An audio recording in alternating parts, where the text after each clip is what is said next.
नमस्कार दोस्तों। एक गांव में मोहन नाम का पहलवान रहता था जिसके पास 5 भैंसें थीं। दिन भर भैंसों की देखभाल करना और उनका दूध पीना ही मोहन की दिनचर्या थी। लोग भैंसों का दूध पीते रहने के कारण वह काफ़ी पहलवान हो गया था।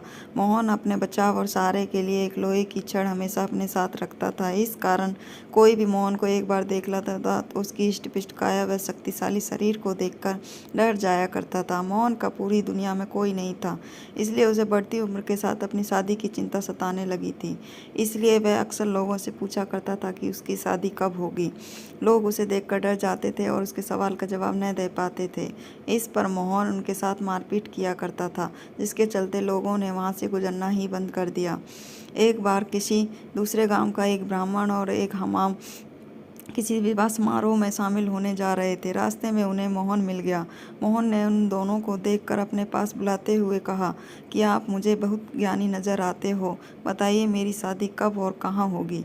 इस तरह पहलवान का सवाल सुनकर दोनों ठिठक गए। हमाम काफ़ी चतुर था। उसने सोचा कि अगर हम इससे बहस करेंगे तो इसके बल के आगे हमारा कोई मुकाबला नहीं।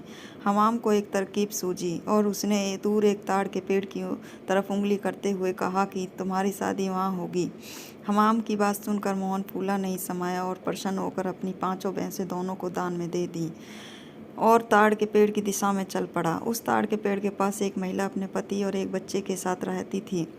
उसका पति बड़ा ही धूर्त व आलसी किस्म का आदमी था। इस वजह से वह महिला उससे बहुत ही परेशान रहती थी। काफ़ी दूर तक पैदल चलने के बाद जब मोहन ताड़ के पेड़ पास पहुंचा तो औरत घर से बाहर निकली। घर के आंगन में प्रवेश करते हुए मोहन लड़खड़ा कर गिर गया। औरत को लगा कि पहलवान जरूर उसके पति को जानता होगा। उसके एक हाथ से गाल मलते हुए औरत ने पहलवान को अतिथि कक्ष में बैठने के लिए कहा और उसे जलपान कराने लगी। इतने में औरत का पति वहां पहुंच गया। एक पराये मर्द के साथ अपनी पत्नी को देखकर गुस्से से मोहन की ओर इशारा करते हुए पूछा, यह कौन है? औरत ने डरते हुए कहा कि उसने लगा कि वह परिचित है, इसलिए उसने उसे भीतर आने दिया। अपनी पत्नी की बात सुनकर वह शख्स और भी क्रोधित हो गया और लड़ने के लिए मोहन की ओर झपका। शख्स को रोकने के लिए मोहन ने अपने लोहे की छड़ उसके सिर पर मार दी, जिससे वह आदमी वहीं मर गया। यह सब दृश्य देखकर उसकी पत्नी रोने लगी। माहौल को देखकर पहलवान जाने लगा। तभी उस औरत ने मोहन को रोक लिया। कहने लगी, उसके पति के अलावा घर में कमाने वाला कोई नहीं था और उनकी मृत्यु के बाद अब तुम्हें हमारे साथ ही रहना होगा। इसके बाद मोहन उस औरत के साथ उसी घर में रहने लगा। मोहन को भैंसों का दूध पीने के अलावा कोई काम नहीं आता था। ऐसे में कुछ दिन बाद जब घर राशन खत्म होने लगा तो महिला ने उससे कहा कि बाहर जाकर कुछ कमा लाओ या फिर राजा के पास जाकर खेती मांग लो ताकि वह खेती कर अपना भरण पोषण कर सकें। महिला की बात सुनकर पहलवान अपने लोहे की छड़ उठाए राजमहल की ओर चल पड़ा। राजमहल के पास पहुंचने पर सभी द्वारपाल सैनिक मोहन की काया देखकर डर से कांपने लगे और तुरंत राजा तक सूचना पहुंचाई कि कोई पहलवान हाथ में लोहे की छड़ लिए महल की ओर बढ़ता जा रहा है।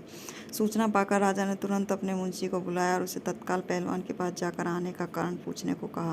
पहलवान मुंशी की खेती के लिए जमीन मांगने की विनती बताता है। संदेश लेकर राजा के पास पहुंचने पर राजा पहलवान को ढेर सारी जमीन देने का आदेश देता है। मुंशी बेहद चतुर था। वह राजा द्वारा पहलवान को दी गई अधिकांश जमीन स्वयं के लिए रख मोहन को कब्रिस्तान के पास एक बंजर जमीन का छोटा सा टुकड़ा देता है, जिसे पाकर पहलवान खुशी खुशी वापस लौट जाता है। उस बंजर जमीन के पास बीच में एक पीपल का पेड़ होता है जिस पर भूतों का बसेरा होता है। जमीन को फसल उगाने योग्य बनाने के लिए पहलवान जुताई करता है तो पेड़ कारण उसे खेत की जोतने में परेशानी होती है। मोहन उस पेड़ को उखाड़ने की ठान लेता है और अपनी लोहे की छड़ से प्रहार करता है, जिससे करीब 150 भूत पेड़ से गिर जाते हैं। गुस्से से पहलवान की ओर लड़ने के लिए दौड़ते हैं। पहलवान अपनी छड़ से सभी भूतों के छक्के छुड़ा देता है। पहलवान से जीतना संभव जानकर भूत मोहन के सामने पेड़ न काटने की गुजारिश करने लगे। भूतों ने कहा, यह हमारा घर है, हम कई साल से यहाँ रहते हैं, हमारे घर को मत उजाड़ो। भूतों ने इसके बदले खेतों में काम कर उपज मोहन के घर पहुँचाने का प्रस्ताव रखा। मोहन को भूतों का दया आ जाती है और वह अपना प्रस्ताव स्वीकार कर चला जाता है। इसके बाद से भूत समय समय पहलवान के घर हर फसल पहुँचाने लगे। एक बार उन भूतों का गुरु उनसे मिलने आता है। सभी भूतों को दुबला पतला पतला व कमजोर देखकर वह उनकी दुर्दशा का कारण पूछता है। भूतों से पूरा वृत्तांत सुनकर गुरु पहलवान को सबक सिखाने ठानता है और उसके घर की ओर चल पड़ता है। भूतों का गुरु एक बिल्ली का रूप धारण कर पहलवान पर हमला करने की योजना बनाता है। उन दिनों पहलवान के घर में रोज एक बिल्ली रसोई में घुसकर सारा दूध पी जाती थी, जिससे वह काफी परेशान था। उस दिन पहलवान भी उस बिल्ली को सबक सिखाने के लिए दरवाजे के पीछे छिपकर बिल्ली का इंतजार कर रहा था। जैसे ही बिल्ली के रूप में भूतों का गुरु कमरे में प्रवेश करता है, पहलवान उस पर प्रहार कर देता है। पहलवान के प्रहार से भूतों के गुरु की कई हड्डियां टूट जाती हैं और वह अपने असली रूप में आकर अपनी जान बख्शने का निवेदन करने लगता है। मोहन ने भूतों के गुरु को छोड़ने पर खुद के लिए सजा चुनने के लिए कहा। ऐसे में भूतों के गुरु ने कहा कि मुझे बख्शने पर वह राशन की मात्रा दोगुनी कर देगा। भूतों के गुरु की इस बात पर कुछ देर विचार करने के बाद पहलवान उसे छोड़ देता है। पहलवान के घर से निकलकर भूतों का गुरु सीधे अपने शिष्यों के पास जाता है। शिष्यों के कुछ पूछने पर वह उन्हें पूरा वृत्तांत बताता है और कहता है कि अब से पहलवान के घर भेजने वाले राशन की मात्रा दोगुनी करनी होगी। कहानी से शिक्षा: अगर आपका भाग्य बलवान हो तो विपत्तियां भी अवसर में बदल जाती हैं। अगर कहानी पसंद आई हो तो कहानी को लाइक करें और चैनल को सब्सक्राइब करें।